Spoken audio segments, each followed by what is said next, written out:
Captain Scott Moore, the world's greatest snook fisherman. Come on over here. Thank you, Scott. Bill. Listen, I'm gonna start out with ask y'all, how many of you fish around bridges and obstruction? Most of your fishing is around that. Well, raise your hand up here, okay? Because we'll cover a little bit on that. Most of my fishing for snooks is in an areas that is open water. But there's some secrets. You're in this room that you can do if you're up around the mangroves, okay, that apply, especially around the mangroves, that'll help you. And a lot of people don't realize about it. And I'll explain a little bit about it. How many people here, of course, Ray's going to cover artificials. Just remember one thing. Fish an artificial and a live bait, there's no difference. And the secret is, if you'll fish the live bait like an artificial, you'll be real successful. Some people throw a live bait out there, like a pilchard or a shrimp, and they let it set. On the flats, when you're dealing with that, and there's another I've got to discuss too with tidal and everything, but when you're in a dead water area, like a flat in a lot of cases, you're not a lot of flowing water, move the bait around, you'll catch more fish. You can throw that pilchard just like a lure, and you'll cover more area and you'll catch more fish, okay? And then you have the chumming scenario, which over the years we developed on this coast, and it's, believe it or not, a lot of people, 90% of the time, they over-chum. I'll get into that a little bit more. I'm going to hand you some outfits that I use, my son uses, Bill uses the same type rods and some reels, but there's a reason for everything. Now this is in an open water scenario, 8-foot rods. There's a reason we use. Some people like a limper rod. Just remember, anytime you fish in a fast taper rod, you got to fish it completely different than a medium tapered rod. Believe it or not, you're not going to have a good hook set. All right, I use a 254 Eagle Claw hooks. There's a reason why I use them. One is because it has a small barb, and when you're catching a lot of fish, it doesn't rip the fish up. There's reasons of using different hooks. I suggest using a variety of hooks for certain scenarios. That is a bleeding. And notice this is a bleeding hook. Red. I love colored hooks. That's also got a bead on it. Why? Why do you have a bead on a hook? So you don't get a lot of foul hook baits.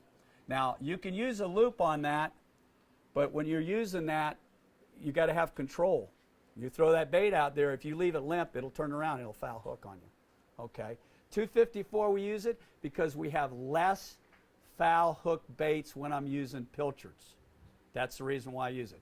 You would not want to use a 254 in a powering situation. Okay? Those hooks are light. The minnow doesn't have to carry a lot of weight, and it works well. We're talking about live bait fishing, whether it's shrimp or whatever. Now, if you go up into pinfish, you got to bump your hook up. You want a stronger, sharper hook, period, when you're snooks fishing, okay? All right, on the type of gear and stuff. If you notice, that's the only danger. Be careful. You feel that, that's caught snook. Feel the leader?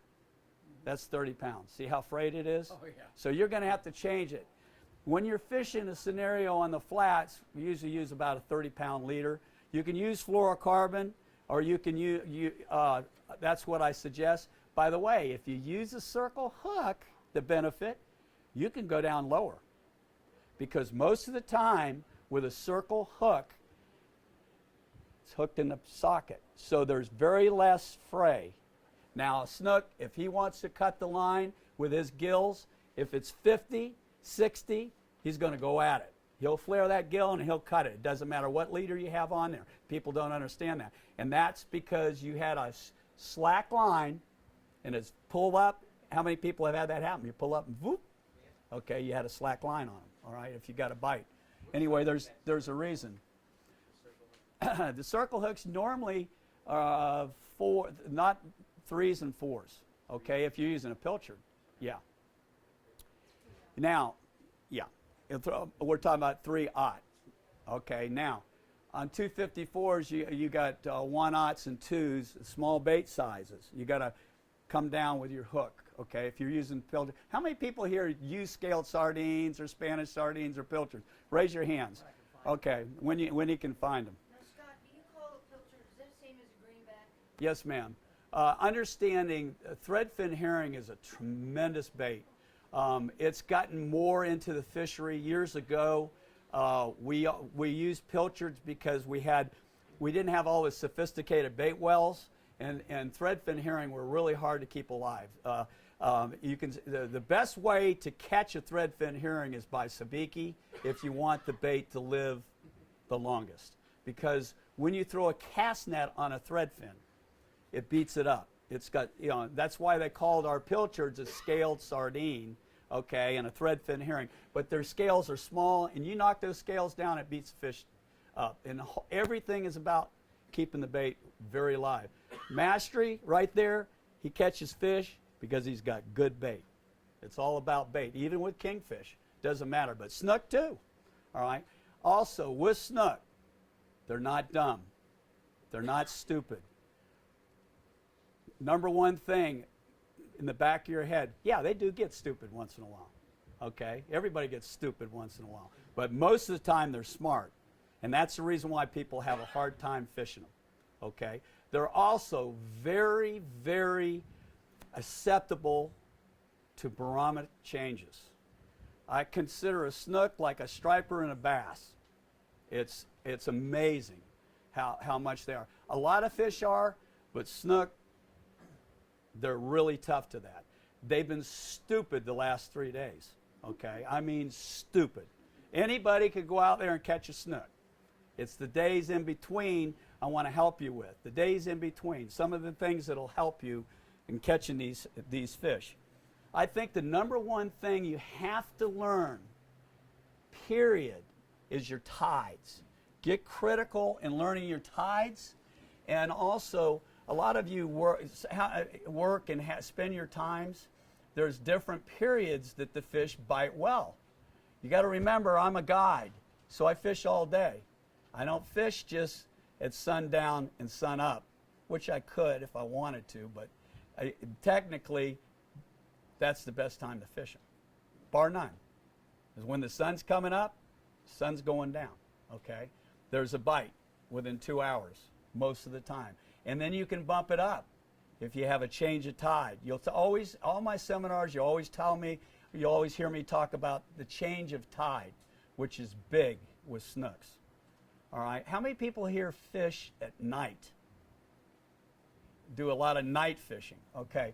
And night fishing is critical. I think the biggest mistake with night fishing is they go out too late. If you have an incoming tide, okay, and the tide's been coming in 3 or 4 hours and they get out late, guess what? They've already fed. And they don't realize that. Of course, some people get off work at 10 o'clock at night and then they go fishing. But if you do your timing, it'll help you a little bit. Think of that, okay? It'll help you. Hey, you go out there and you look under the light and the tide's running and the fish aren't, you just, once in a while you'll see one come up, they're burned out. They've already fed, especially if there's a lot of shrimp. So there's a lot to it, okay? You can get pretty technical. In general, though, learn your tides. Now, I have people call me. I want to go fishing. I want a good tide day. Do you think that I rely on just the tides? No. Oh, you got weather. You got a lot of things to consider, okay? It's nice to have that change of tide like I told you, okay? Because the weather can change everything, all right? This week, it's done a little controlling, too, on the tides. Bottom line is, the days that you don't have tides with snooks, especially, go and look and see what your solunar tables are. Do you know what I'm talking about? This book here is one of my favorites, instructional books, because if you can buy this, it'll tell you about barometers, the pressure, how it affects fish. It'll show you monthly the tides, the solunar tables. It's a great book, okay? You don't get everything out of one book. Bill Miller's book is good. My book is good. There's a lot of books out there. The more reading you do, believe me, and I tell you what, most people don't realize how much instruction there is in all these books out here. They can really help you, all right? And a day-to-day program that'll help you too. This I highly recommend this fishing planner by Florida Sportsman. I use it, okay? I used to use it when he first came out with it. Anytime I did a speak anywhere, I always put that book up ahead as one of the top ones. Now, you understand about the hooks and the reason why we use them, okay? Like I said, the smaller size hook is used for a reason. Now, most of the pilchards that we catch on the flats is a 1-year bait. And then you have a 2-year bait. Those big hog slab pilchards, they only live a couple of years. That's a 2-year bait, which is a spawner. Okay, they come in. Most of the time they will stay in the bay. The 1-year bait will fall out. The big bait normally will stay around the deeper waters. So that's a secret when you're catching them in the wintertime.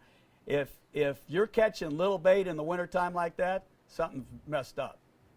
It should be slabbers. Okay, that 2nd-year bait usually stays in the bay. All right, that's what I've experienced in my lifetime most of the time.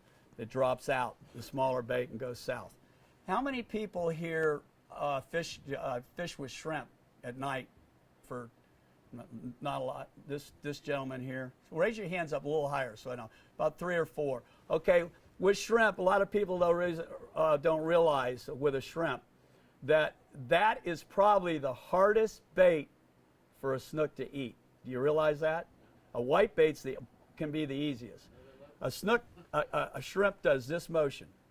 And Ray's going to probably talk about a DOA shrimp. That's why the snook bite it so well, because it's dead in the water.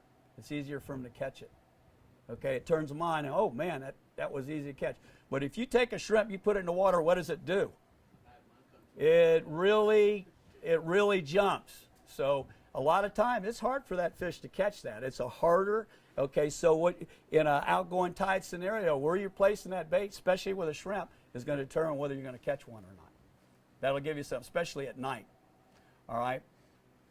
In a flat scenario, and that's why it's important learning your tides. Years ago, most really good snook fishermen on the flat wade fished, and they mostly would wade fish low water. And why is that? Can anybody tell me here? Because it concentrated the fish naturally. Okay? And there's something to that. When the tide comes in, the fish, not all the time, bunch up. Okay? And understanding that, the low water scenario is probably your easiest scenario for catching snook there is. When you say low water, Well, most of your tidal flats and your spring tides are 3.2 to high tide 4. You got to understand those fish will flood out on that flat, and that's where the chumming came in years ago. Okay, and you can get real technical. Most of us now, 99 times out of 10, we overchum. Okay, chumming is done for 2 reasons. 1, get the fish fired up. We think 2, to hold them. But you got to understand, if you're fishing and 3 guys are fishing and you're catching snooks, you had a pilchard on there and you had that fish, he throws that bait off. So you don't need to be hauling bait out there. Okay, it's a natural chum you're doing, you're just fishing with the bait. But getting back to the understanding that flush of fish going up on the flat and dropping. Years ago, very few people knew anything about snook fishing, okay, as far as tidal flats. Most of your snook fishing was done from docks and pilings and bridges, and it was very technical. And in Manatee County, we had a few guys. One owned a fishing tackle place called Hawker's Fish Market. Everett was one of the best snook fishermen on this coast, okay? And we also had a game warden that liked the snook fish, believe it or not. Frank Blades took me out the first time and fished a tidal flat and fished a pothole scenario, okay? How many people know what a pothole is? Okay, well, raise your hands up. All right, everybody knows what a pothole is, okay? Do you know a reason why it's there? You hear all these stories, bomb shells, they bombed it and this, believe it or not, it's just like a sinkhole out here in the street. Every year you'll be surprised, well, I don't remember that hole over there. I've been here all my life. It could go, you have a lot of fresh water underneath, and those holes are created. Bill and I fished Charlotte Harbor all in the back, Bull Bay, Turtle Bay, and there was holes dropping all the time, different places. There was different places to fish. So pay attention. It's not always the same hole that you go to. Look around, because there may be some other drops in that flat. Would it be safe to say then on a low tide or a dropping tide that you would look for potholes, but on an incoming or a higher tide, probably that wouldn't be your target? It would be Absolutely. Bill just shot it out there. Right. The pothole scenario, unless it's really tight to the mangroves, unless you're tight to the mangroves, more than likely the fish would be up on the grass around the pothole. And as the tide drops, they would go into it. Okay? And that's for all fish. You're going to get competitive. You're going to want to snook fish in the fall, and the redfish are going to eat you up. They're going to drop in that hole too, because they're all on the same flat. All right. On the snooks, like Bill was saying, the key though is what I do a lot is what I call broadcast chumming, where I'll chum a bait out here, just a few, not a lot, and that'll help you. Okay. Also, the most important thing, bar none, and it goes like anything else. Let's say you've got, let me think about an island that, let's just make a mangrove island here, okay? Now, most mangrove islands, there's a series of flats around them. This could be a deep channel edge that comes in, okay? Comes out, and that's a channel. And let's say a channel has got 8 foot of water in it. Or if it's anything less than 8 foot, I call it a swash, because we're talking about 4 feet, okay? And a swash is different to me. All right, let's say you got this flat. This is a tidal flat. You got a pothole here against the mangroves. There will be fish in there on high tide. More than likely, if they're out here, somebody's blown them out. But here's the key. You want to approach those fish. That is the key, being a guide. You don't want to blow the fish out. You want to approach the fish and do it stealth, okay? Now, if you're wade fishing, if you really want to catch snook, wade fishing is the deadliest, even if you're live bait fishing. All the tournament guys, they get out of the boat. That's why I've always said with tournaments, eliminate no wade fishing. It separates the men from the boys. You got to fish out of the boat, because wade fishing is what we always did. And what's great is you're out here on the deeper edge, you park that boat. Now, the tide, you might have to park it up here, and you can wade fish, and you approach these fish in if the tide's coming in this way with the arrow. Okay, now, you always want to approach fish up tide, especially snook. Okay, and that way you do know they'll go that direction. If you do, yep, he's going to swim up tide most of the time. Most of the time, okay? Here's the biggest secret of all.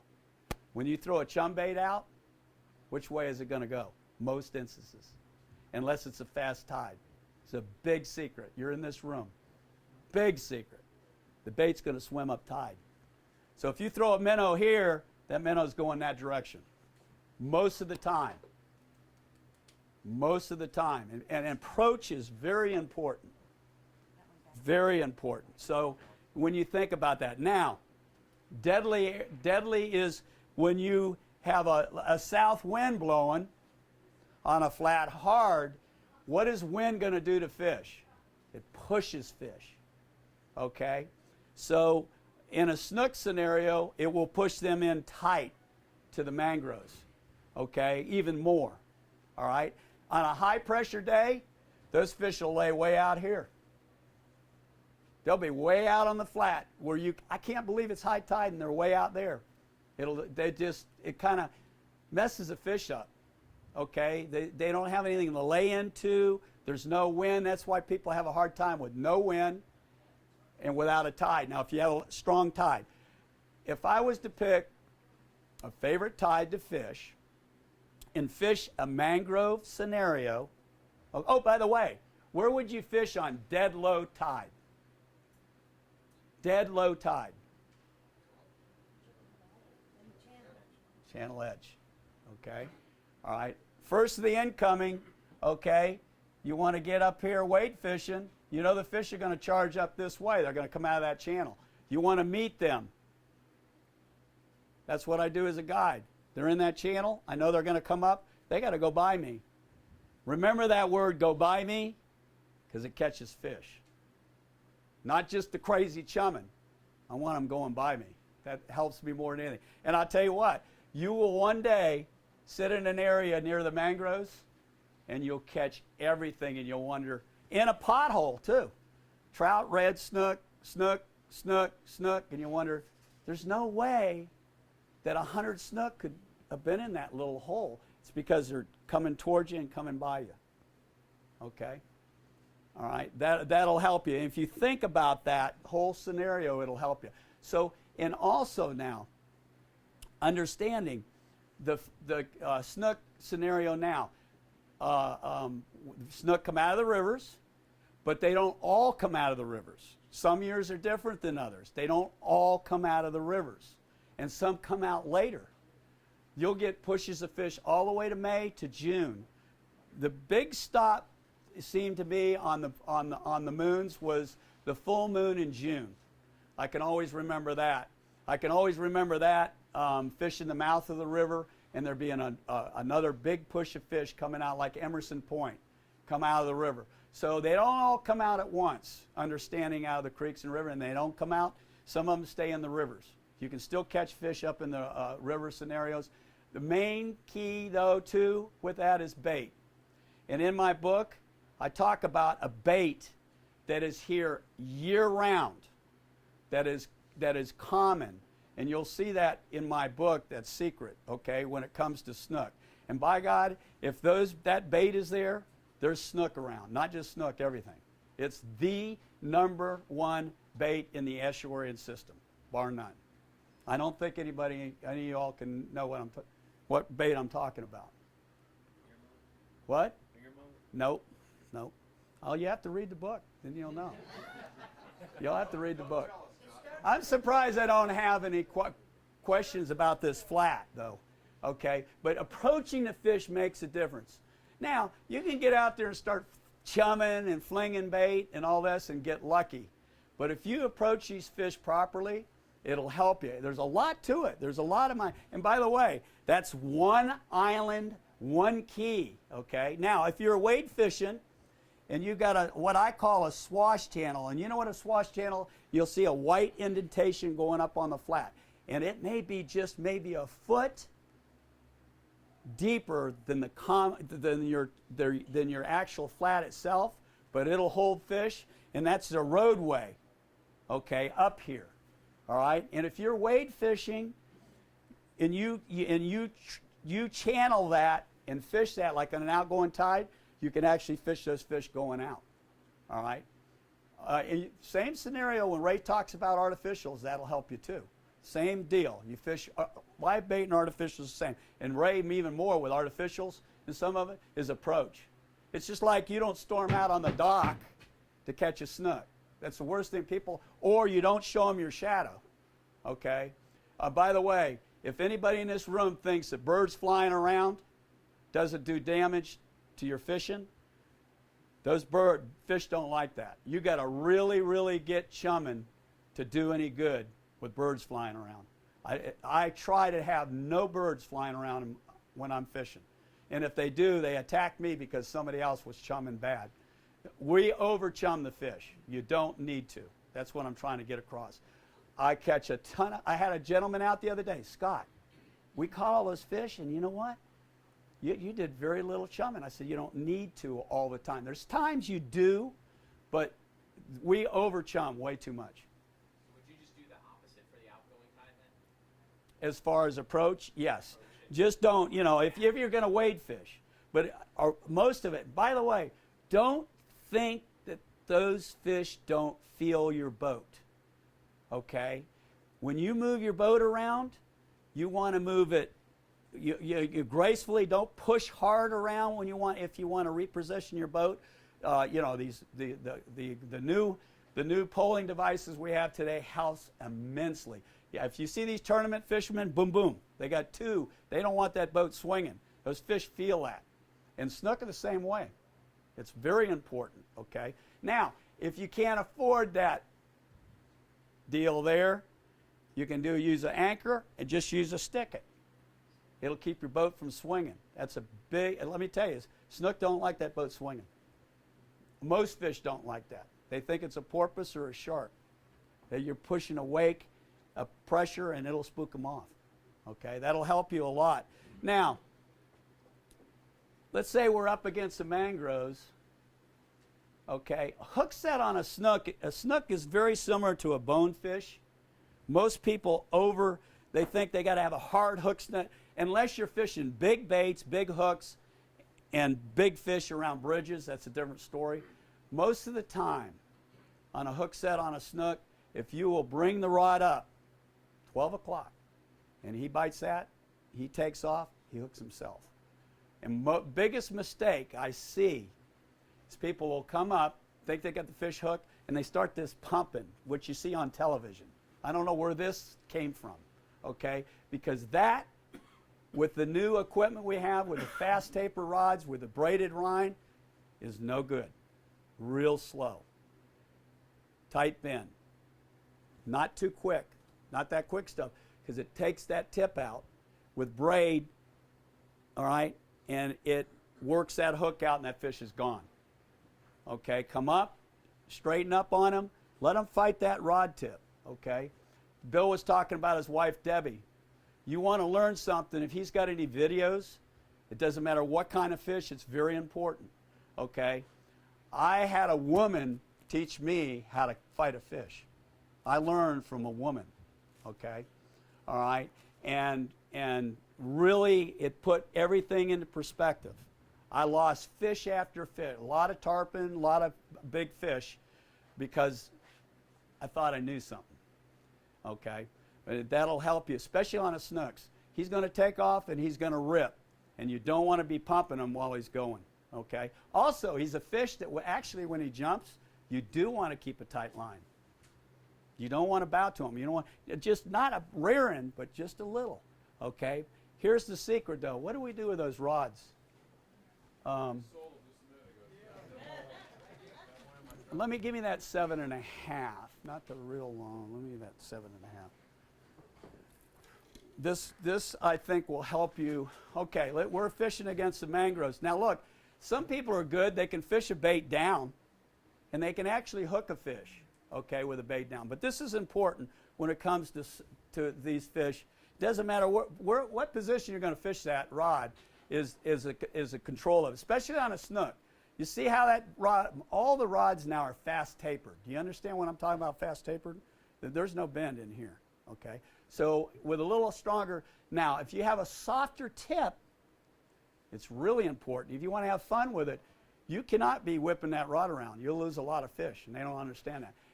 Circle hooks will help on that, okay? But if you're fishing a J hook, they're going to pull it out. Now, if you hook a snook and he's running for the mangroves, what are you going to do? Tearing out. Worst thing you do is stay straight with that fish. I have a scenario where I said, freak him out. You want to freak that fish out. Do anything. Okay, he's going to the mangroves. It doesn't matter. You can position your rod, do whatever you can to turn his head. He may give a little bit. The best thing that can ever happen if you hook a snook near the mangroves and he jumps, why? He gets disorientated. That'll help you. But if he smokes it in there, if you'll take the rod tip as far down as you can, what you're going to do is most mangroves, they have these feelers that come out, okay? If you put that rod down in most instances and keep it down and pull on the fish, reel, pull on the fish, reel, okay?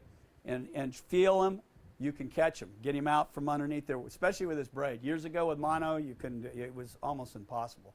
But with this braid, you can do that. And if you get that rod down low, You cannot fish it high because it goes right in there and he runs and cuts you off, all right? Now, if he's got a little trough he knows about, he's done. But there is times you can catch him, all right? Most of the time, if you can get him to jump, it really helps. If you can, but just don't stay straight with him. You stay straight with him and he's going to go. Try to get him to do anything you can to turn his head. If you get him to turn, sometimes he'll go this way and that way, and it'll help you. And you're freelining everything? Freelining everything. Now, this is a great question. Freelining everything. When you understand, you can use a weight. Also, use the weight, though, when in a fast water running scenario. You want to get your bait down a little bit, put a split shot on it, okay?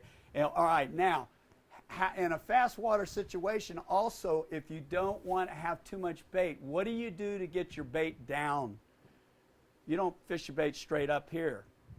Fish it at an angle.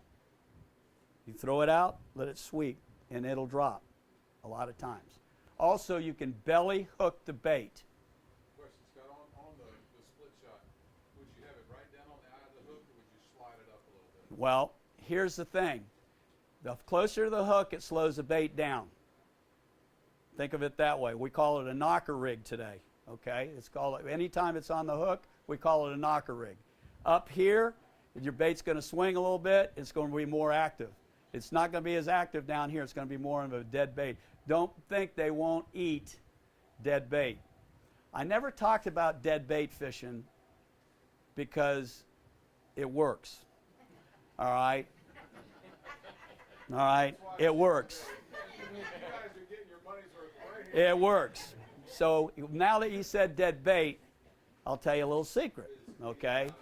All right, some of the biggest snook ever caught in Tampa Bay have been caught up in the channels in Tampa Bay, Port Tampa, and it was tarpon fishermen looking for tarpon, and they ended up catching big snooks with shad.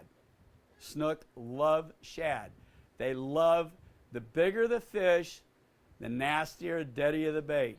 The best big snook fishermen in the glades used to use dead mullet heads or dead mullet, or catfish too. They break the barbs and use catfish. Snook will eat dead bait on the bottom.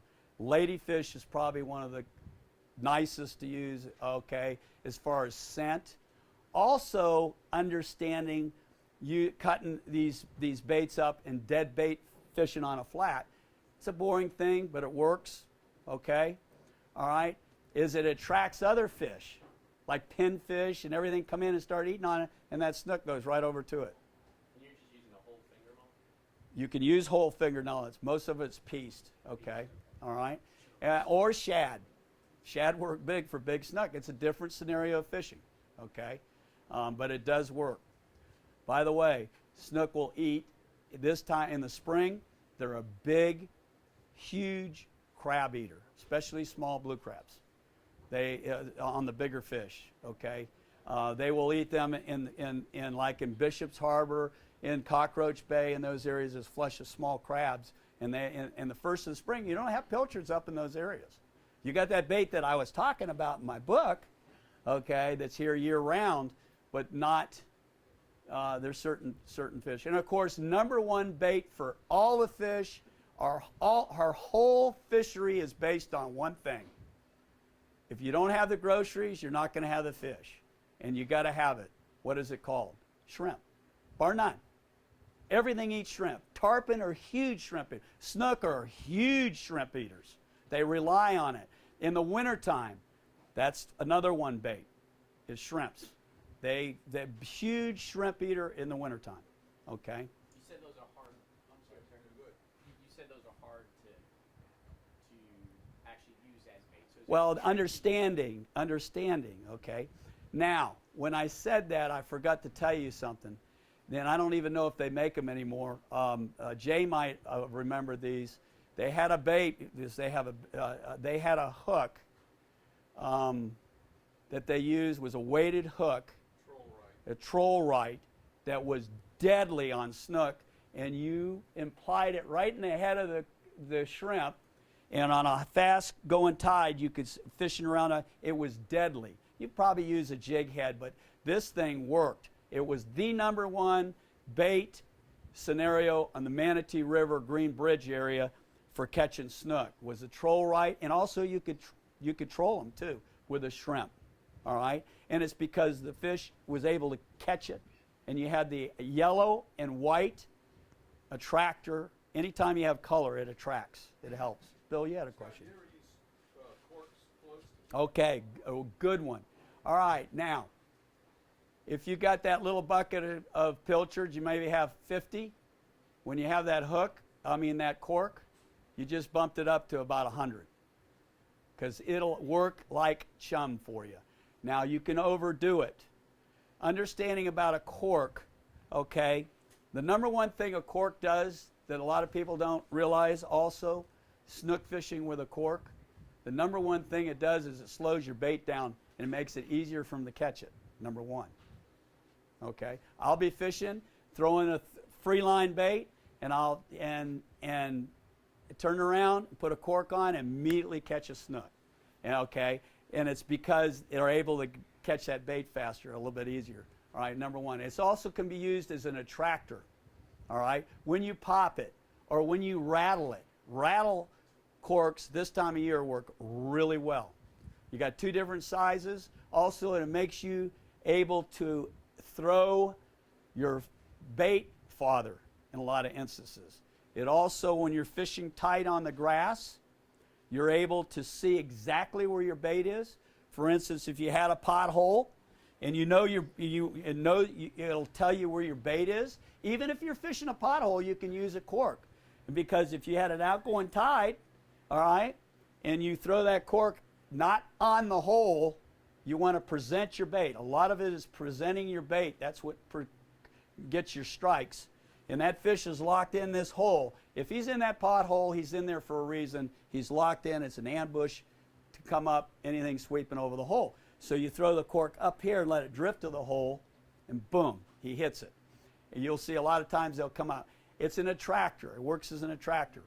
It's good if you got 2 or 3 people. You know where your bait is too. There's only one downfall. What is it? What is the biggest downfall with using a cork?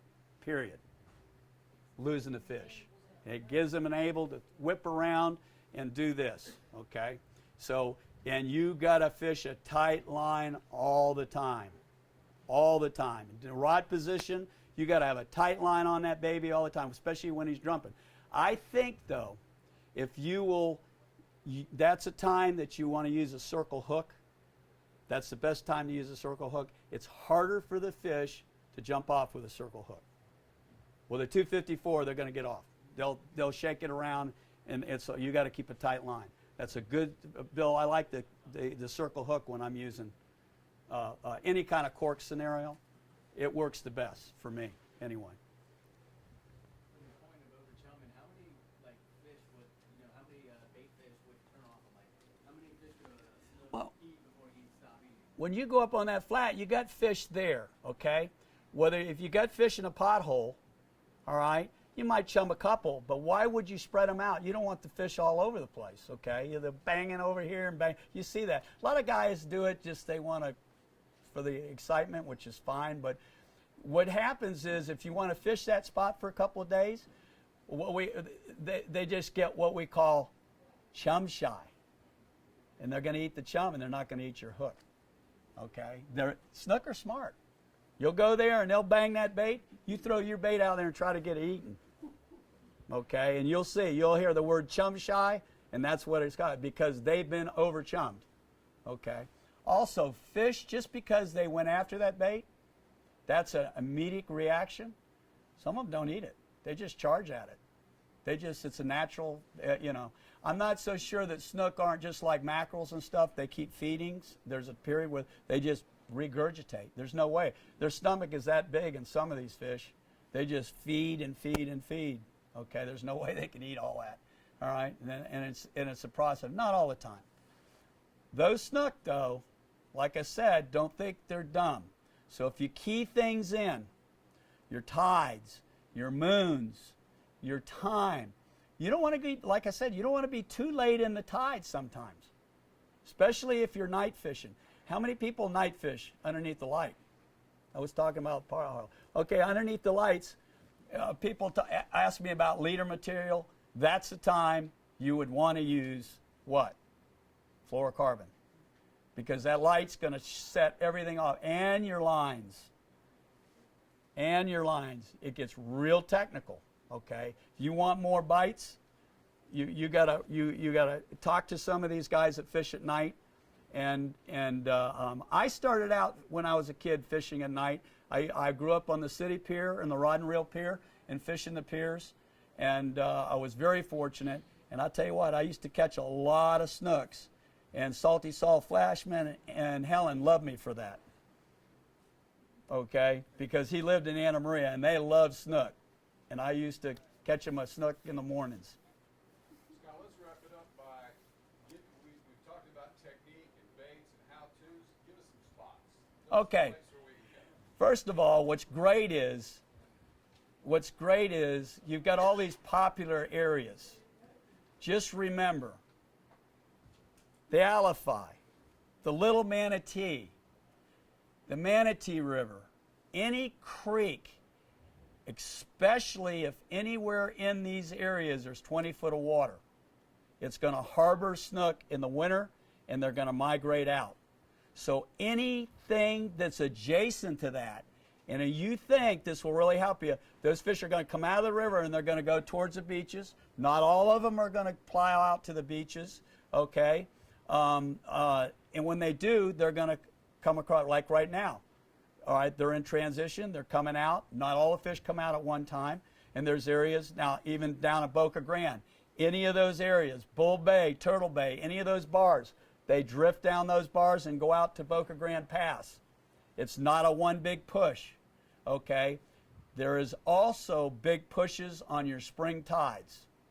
It pushes a lot of fish. And that's because you get your minus tides and it pushes fish out. So between now and June, your tides will increase, and then you'll get your big push, big tide in June, okay? And that'll help you. Areas up, it doesn't matter where you're talking about up and down the coast. If you put that in perspective in the back of your mind, okay? And Emerson Point, I've probably caught more snook on this coast than anywhere. Rattlesnake Point, any kind of point that's adjacent to a bay system, okay? Bishop's Harbor, Port Manatee, they'll come out, lay around the port. Of course, you got to have certain credentials to fish there. From there all the way up to the Little Manatee, any of the troughs, any of those areas are good. On the St. Pete side, I mean, it's all about Weed and Allen, all that drainage there. But let me tell you, the good guides, they catch them up way up in the bay, okay?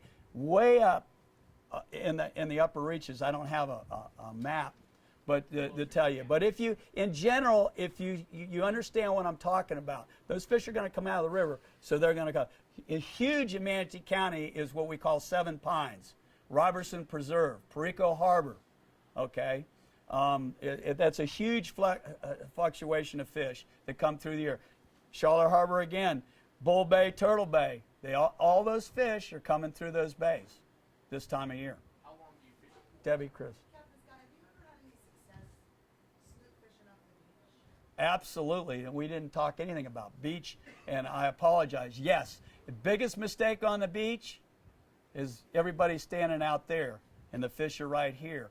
But you can stand out there and fish this way. There's a swash. So if you stand out there, the key to the beach is a west wind. I mean, a west wind. That's the key. It's very hard in slick water scenario to fish those fish. If you're fly fishing, it's ideal, okay? But if you got a little turbulence, they bite a lot better.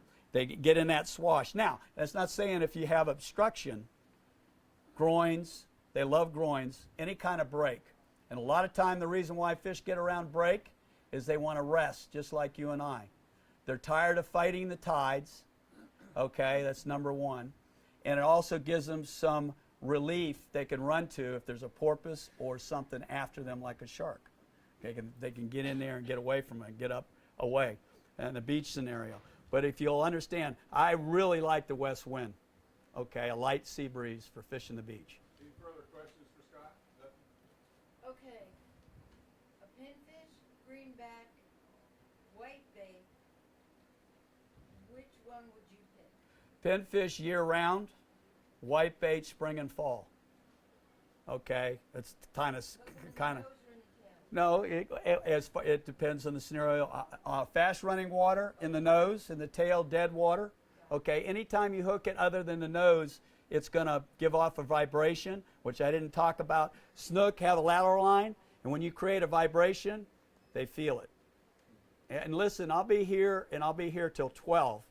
So if there's any questions, I don't want to interfere with the rest of the, okay, I'm here to answer any other questions, okay? And you're lucky to have us here, all right? Because over the years, there's a lot of information in this room. It was well worth your dollar, believe me. I wish I had this when I was a kid, okay?